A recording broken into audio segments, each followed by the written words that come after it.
We remain steadfast in our commitment in delivering local news that matters.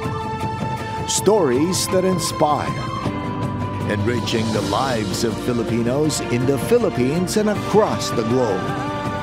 This is your GMA Regional TV. Buong puso para sa Pilipino.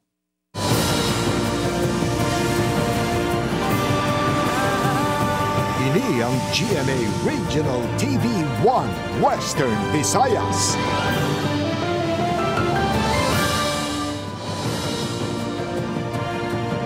Mayong hapon ini ang 1 Western Visayas, masaligan, sadsaran sang kamatuoran, kagulasang ginadampigan. Ako si Gertrude Charlatan. Magadulong sa inyo sang pinakadako kag komprehensibo nga mga balita sa Kabisayan nakatungdan. Caitlin Revilla, live sa GMA Iloilo Station. Kagaw naman yung kapuso, Eden Prietos live, higan diri sa GMA Bacolod Station.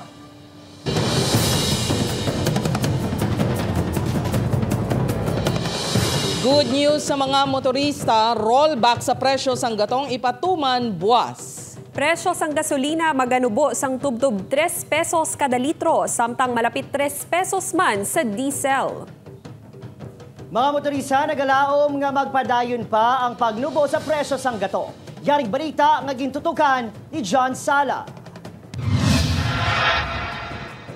Daw makagulo ginhawa man kuno si Manong Filindo sa nabatian nga buwas madako ang makinot sini sa gatong bangod sa ipatuman nga big time oil price rollback.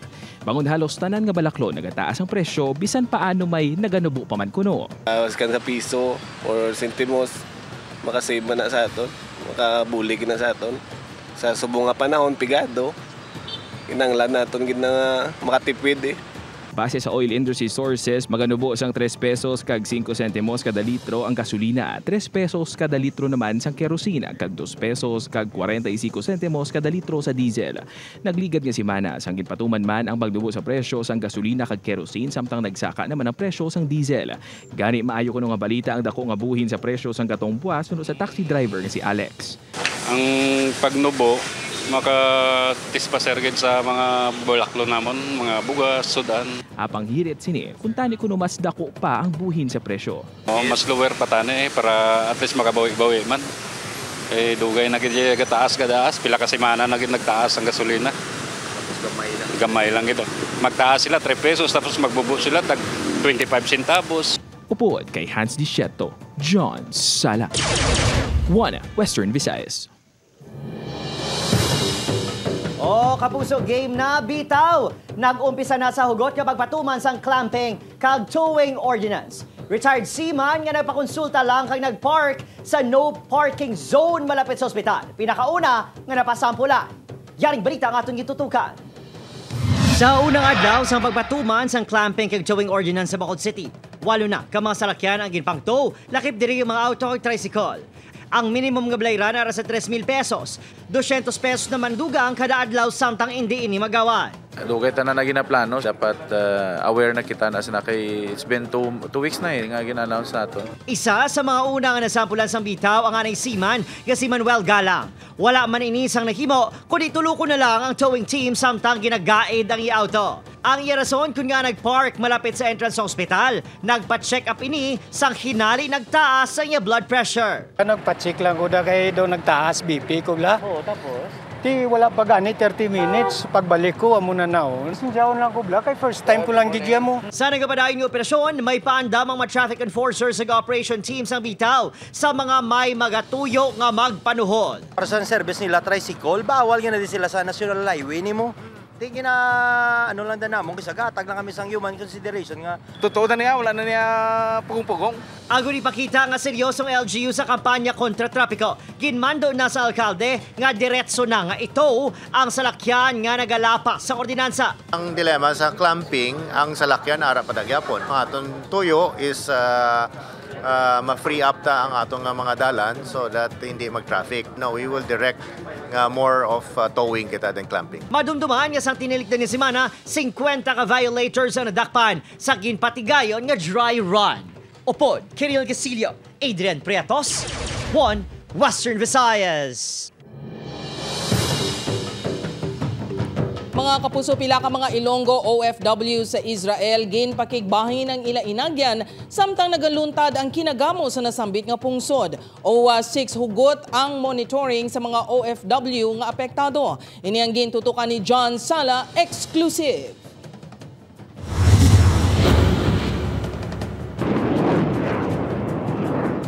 Ginabulubanta 700 ka mga Israeli ang nagkalamatay sa pagpangatake sa grupo nga Hamas samtang masobra 400 naman ang nagkalamatay sa airstrikes na ginpatigayon sa Israeli forces sa Gaza bilang pagtimalos. Ang pagpangatake ang ginakabig pinakamasangkad nga nagluntad sa pungsod sa sulod sang pila na kadekada. Gindeklara naman ni Israeli Prime Minister Benjamin Netanyahu nga at state of war ang pungsod Israel. Malayuman sa sentro sang kinagamo kakulba sa gihapon ang nabatsyagan sang tumandok sang Kabangkalan City, Negros Occidental nga si Miel. Yara ini sa Israel upod ang ibang pagid ng mga estudyante para sa agro studies. Okay naman kami dito, kaso di lang makatulog kasi worry din sa sa gabi-gabing parang fireworks dito gabi-gabi. Nagpakigangot man ang embahada sa ila. Philippine Embassy and Agro Studies Coordinator namin nag-update din. At saka yung coordinator and farm manager namin nag-update rin sa amin kung kamusta kami, okay ba kami. Ini ang pinakauling sitwasyon sa Tel Aviv sa kuha sang video sang Ilonggo OFW halin sa banwa sang Gimbal, Iloilo. Matuod malayo man ini sa lugar, di natabo ang pagpang-atake sang militante nga grupo. Talulupang doon nga daw ghost town ang lugar. Advice sang government na mag-stay at home, mag-lock sang pertahan, hindi as much as possible hindi magwa kay may nakasulod nga mga terrorists. Isa si Laika sa mga wala nagbalik sa obra kahapon tungod sa kahangawa nga basi at akihon sang rebelde ang syudad. Sa sulod sang 6 ka tuig nga nag-obra ini bilang caregiver. Wala na ini kuno nakulbaan sa paglupok sang bomba. Ang iya ginakahangawan kung makasulod ang rebelde. 8 ka tuig na nga caregiver sa Israel si LV Aviador Pregua sang Coronadal, South Cotabato pero tumandok sang Iloilo ang iya amay. Apisar sa tensyon, pila ka mga Ilonggo OFW ang mas piliun pa kunong ang magpabili na lang sa Israel sang sa magpauli paagi sa repatriation. Mapuli sa Pilipinas, ano-ano ang kanon mo to sir, diri iya damo sang kwarta ang Israel, gobyerno ang kapasahod sa imo. Do nabuhin na naman gawa ang mga ang tension hindi nagdamugit sang paresang ligad adlaw. Sa datos ng Overseas Workers Welfare Administration 6, yara sa 24,807 ka mga Pilipino OFW ang yara subong sa pungsod Israel. We are in closely coordination sa aton nga Department of Migrant Workers kag DFA para mahibaluan naton ang specific numbers kung may ara gid man kita mga Ilonggo OFWs dito. Upod kay Hans Disierto, John Sala. 1 Western Visayas.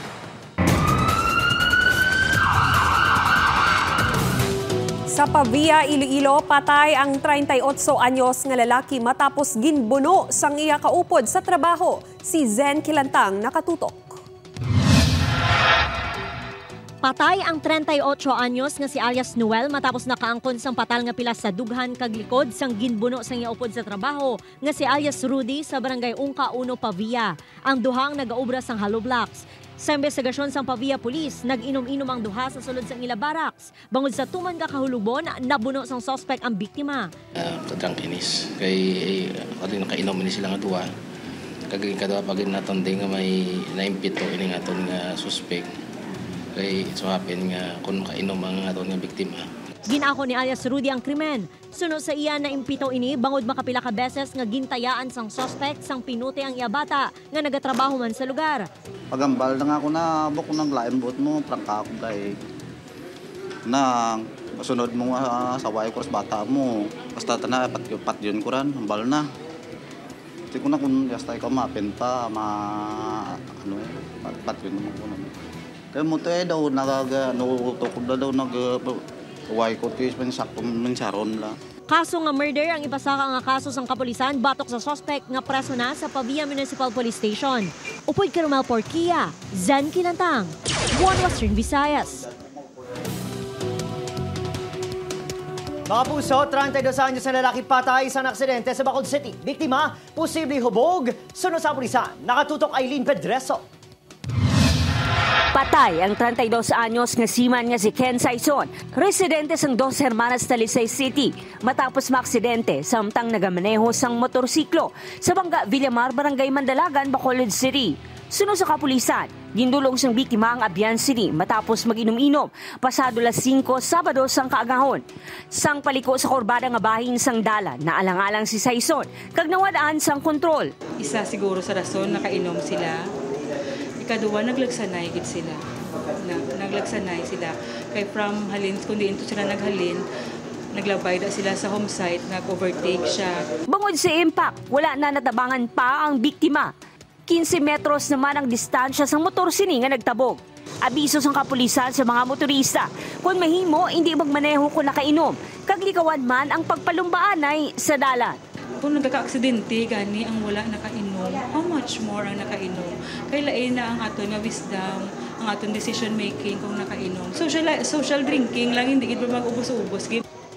Upod Keruel Banggoy, Aileen Pedreso. 1 Western Visayas. Mga kapuso, piso nga dugang sa plete sa mga pampubliko nga jeep, ginpatuman na. Apang pila ka mga driver nagpahayag nga hindi ini bastante. Ini ang gintutukan ni Zen Kilantang live. Zen? Jerk, nag-umpisa na sa pagpatuman sang piso nga provisional fare increase sa mga PUJ. Apang sa baylong nga taasan ang plete, ginapanawagan subong sang mga driver nga itayuyon ang pagnubo sa presyo sang gatong. Halin 12 pesos nga minimum fare sa mga traditional nga jeep kag 14 pesos sa modernized jeep, nangin 13 pesos kag 15 pesos na ini matapos ginaprobahan sang LTFRB ang piso nga provisional fare increase sa mga PUJ. Apang para sa pila ka mga driver, kulang ang piso nga saka sa plete.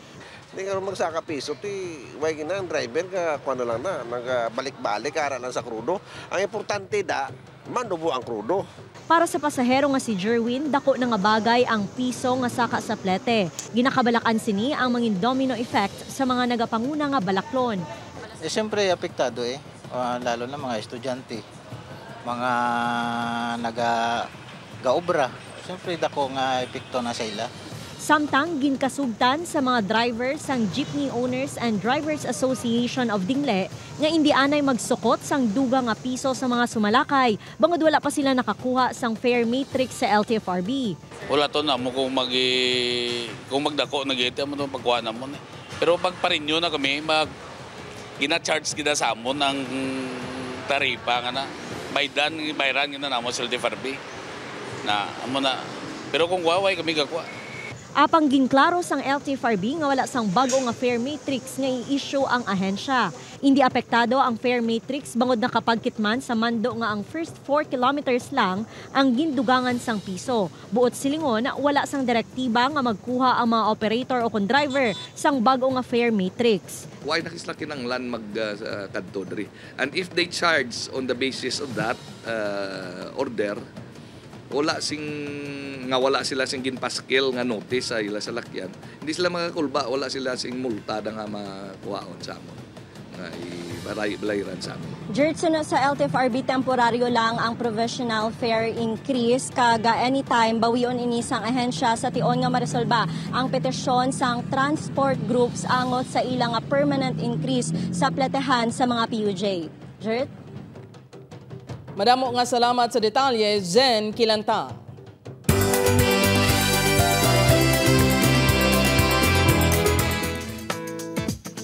Mga puso, pagbukas naman sa Mascara Festival sa Bacolod City nangin Madinoagon. Mga bisita excited na nga masaksihan ang grande nga selebrasyon. Nakatutok ay Aileen Pedreso. 5, 4, 3, 2, 1.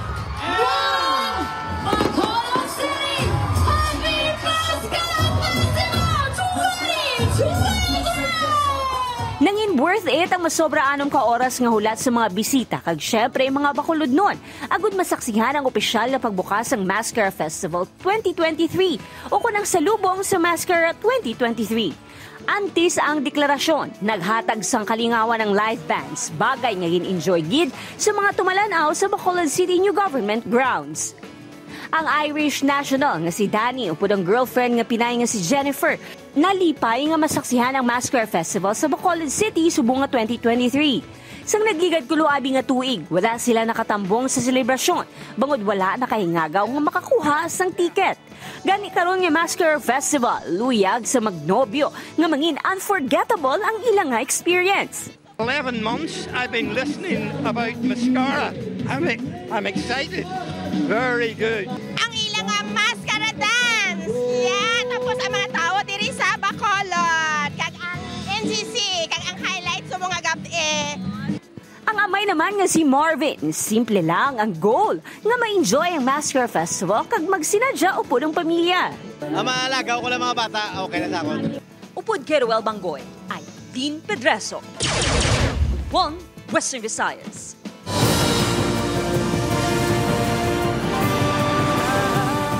Ini ang GMA Regional TV 1 Western Visayas. Cooperative Development Authority pangunahan ang investigasyon sa kooperatiba sang Iloilo City Hall. Ini ang gitutukan ni John Sala. Nagpangayos ang pasaylo kay Iloilo City Mayor Jerry Treñas kag sa Iloilo City Government si Cooperative Development Authority Chairman Joseph Encabo. Ini matapos nga nag-init ang ulo sang alkalde kay CDA 6 Director Nora Patron sa ginakabig sini kapabayaan sang CDA 6 nga aksyonan ang problema sang Iloilo City Government Employees Multipurpose Cooperative. Apisan nga natumod sang ad hoc committee kag external auditors nga ang mga maanomaliya nga loans sang pila ka mga opisyales sang Coop ang rason kun nga anamirdihan sang minilyon ang kooperatiba. Nagapati kuno si Chairman Encabo nga may kapaltahan man ang CDA 6. I myself admit that there were lapses, even in the communication side, even on addressing some issues on the co-op, even on the context of the invitation coming from the mayor. Yes, there were a lot of lapses. And we apologize. Manumduman yung deklara sang alkalde si RD Patron nga persona non grata sa syudad sang Iloilo. Personal nga nakigsapol si Encabo kay Mayor Treñas. Mismo ang CDA Central Office na kunong mga mots investigasyon kang nagpasalig, may resulta na nga mapresenta sa publiko. That's why we really have to investigate not only the cooperative but also the office of the regional CDA Regional 6. Apang ang pamangkod, kung wala ay nag-init ang ulo sang alkalde kag gindeklara nga persona non grata si RD Patron, mangin pareho ay ang aksyon sang Central Office nga sila mismo ang mga mots investigasyon sang Coop. Pagklaro ni Chairman Encabo, our cooperative sector, your sector, our sector is sound and good. This is just an isolated case. That's why I am here. The leadership, through the support of the management and the Central Office of the Cooperative Development Authority, in order to address the issues immediately. Nagpanindugan man si Chairman Encabo nga kung makitaan sang dako nga sa labton si RD Patron, bukas ini sa paghalin sa iya sa tuuman sa hinyo ni Mayor Treñas. Upo kay Hans Disciato, John Sala. 1 Western Visayas. Mga puso, pila ka airport sa Western Visayas lakip sa 42 ka mga airport ngagin pa idalom sang kaap sa heightened alert status bangod sa bomb threats.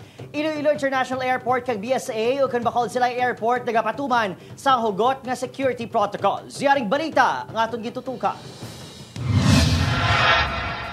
Humanin sa Oktubre 6, ginpaidalom sa Civil Aviation Authority of the Philippines heightened alert ang 42 ka airport sa Pilipinas bangod sa ginapahig bomb threats ginabaton sa air traffic service o kun ATS pinagi sa electronic mail o kun email. Rason nga may dugang nga security patrols kag sniffer dogs nga ginpahamtang sa airports. Sa Bacolod Silay Airports, ginapatuman sa Airport Police and Special Operations Unit ang mas istrikto nga security protocols. May ara isa ka bomb-sniffing dog ang PNP. So pag heightened alert tayo, double yung po natin, yung security check natin. No? So pagdating po dun sa ating loob ng terminal and then sunod-sunod yung natin, random yung natin, mga patrolling, perimeter security check, so mga ganon po. So pakiusap ko lang po sa mga tao na kung ano yung mga procedure pati sa security, sundin lang natin at saka wag po tayo magbiro ng mga bomb joke. Actually dito naman okay naman pero meron talaga sir, lalo na kung may mga delayed flight,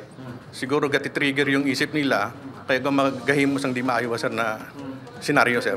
Sa mensaheng ginpadala ni Airport Manager Roel Aranzado sa GMA Regional TV, ginpunto sini nga madasig nga nagpatuman sang masugot nga protocol sang airport.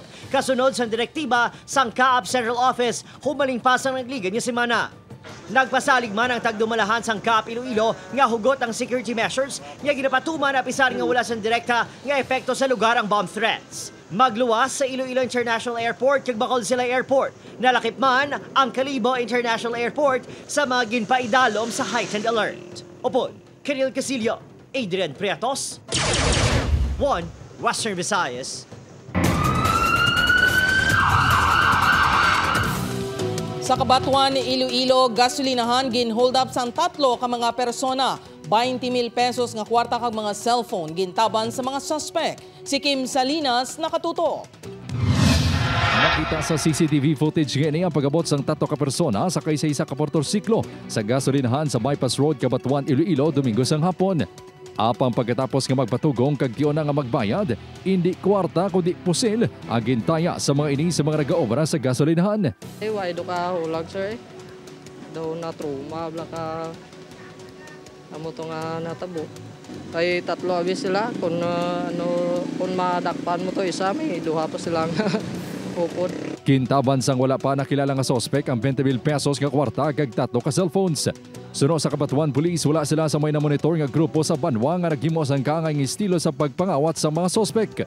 Yun nga yung ating inaalam kung ito yung mga dayo dito, napadaan lang at nakusungadan or napagtripan na baka may iba silang gustong hold upin, nadaanan lang ito. Mas ginpabaskog sang kapulisan ang seguridad sa Banwa kaangay sang pagbutang sang checkpoints kag police visibility. Actually, yung checkpoint natin, 2 beses po tayo nag-checkpoint sa isang araw. Then, yun nga, may instruction din galing sa taas na talagang ginagawa natin yung police visibility, the places of convergence. Balik operasyon naman ang gasolinahan sa buong adlaw matapos ang insidente sang pagpang-hold up. Upod, Keromel Porquia, Kim Salinas, 1 Western Visayas.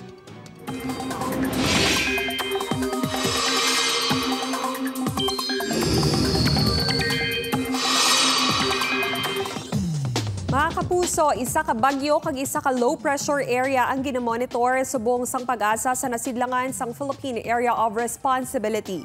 Ulihi ini nga nasiplatan ng LPA 1,405 kilometers east sang Eastern Visayas. Suno sa pag-asa, manubo pa ang tsansa sini nga mangin bagyo apang posible ini nga magsulod sa par sa buwas o kon sa Martes.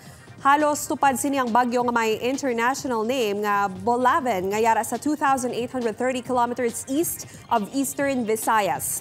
Manubo man ang tsansa sini nga magsulod sa par suno sa pag-asa. Samtang nagapalapit sa sulod sang par, nag-aapekto na ang trough sang LPA sa pila ka bahin sang pungsod. Posible man magpaulan ng localized thunderstorms.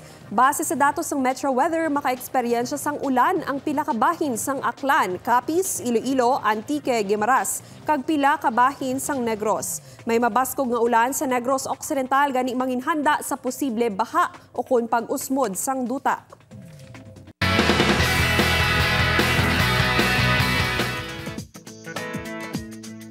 Na-surprise kag na-prank ang netizens sa photos ni Mikael Diaz kag Megan Young nga nagauyat sang twin babies nga super cute. Suno sa pila ka netizens, ang ngayon naging ang couple nga magka-baby soon. Ginkasal na sa New York, USA actress nga si LJ Reyes sa on showbiz boyfriend nga si Philip Evangelista. Ginpost sa IG sa aktres ang pila ka photos and videos ng memorable day sa life niya. Makitan man ang tradisyonal nga pag-slice ng wedding cake. Nagkasuksok sang tube wedding gown si LJ, samtang naka-white embroidered suit naman si Philip. Proud nga gin-share ni pamansang Ginoo David Licauco pila ka behind the scenes sa taping sa maging sino ka man bilang Carding. May serious, fierce kag smiling angles sa camera si Carding. Naging kakilig naman sa netizens. Hashtag bagay na bagay, hashtag pogi and astig ang comments sang fans.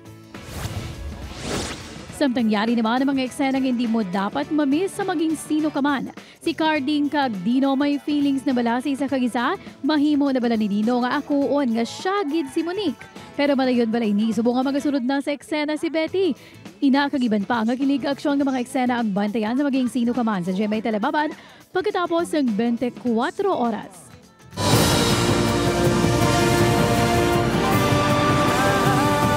Ini ang GMA Regional TV 1 Western Visayas.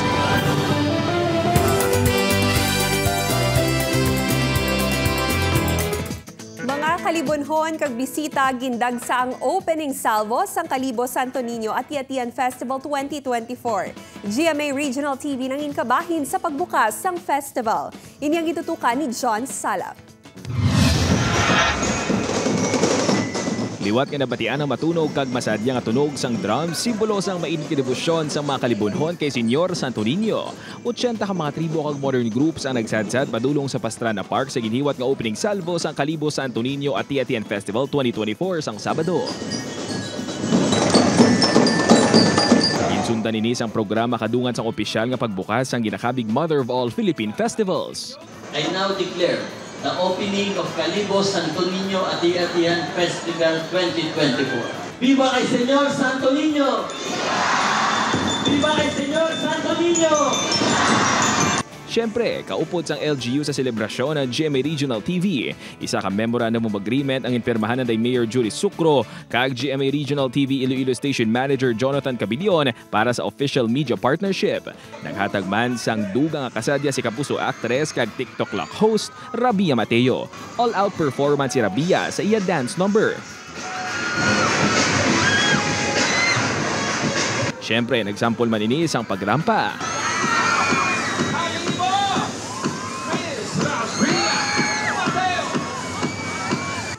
Game na game man ang fans nga ginbaton ang hangkat ni Rabia sa pagrampa on stage.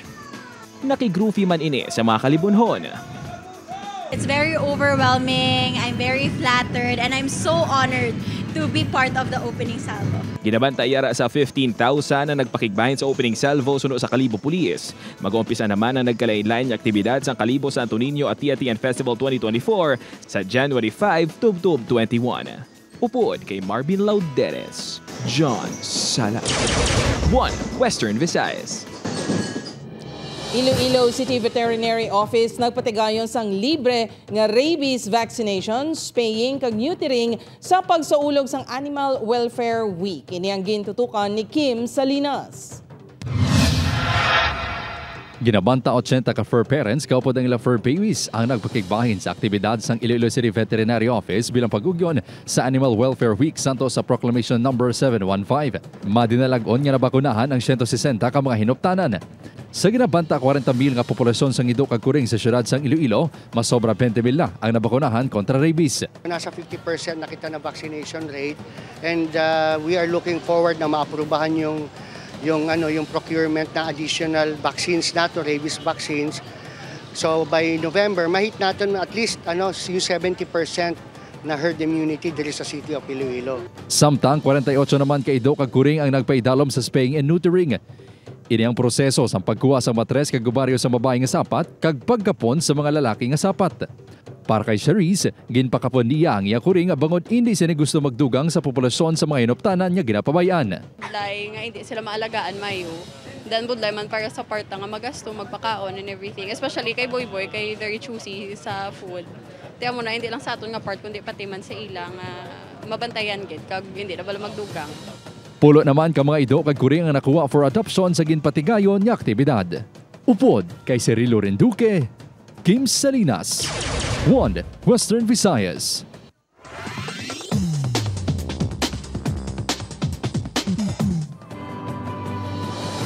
Mga kapuso, mahimo nyo malantaw ang ini nga episode sa GMA Regional TV official website www.gmaregionaltv.com. Pwede man mabisita kag i-click ang subscribe button sa GMA Regional TV official YouTube channel para sa mga updated nga balita. Mga kapuso, 77 ka adlaw na lang, Pasko na. Sa aton naman mga kapuso diri sa Western Visayas, kag subong man sa aton mga kapuso abroad, madamo inyo salamat sa pagdayon nga pagtutok. Ako naman si Adrian Priatos. Kapuso, mag-isa kita kagibaloon ng mga balita tungod Local News Matters. Ako si Caitlin Revilla. Kag ako si Gertrude Charlatan, ini ang One Western Visayas. Bugos nga puwersa para sa mas dako nga misyon kag mas masangkad nga pagserbisyo sa pungsod.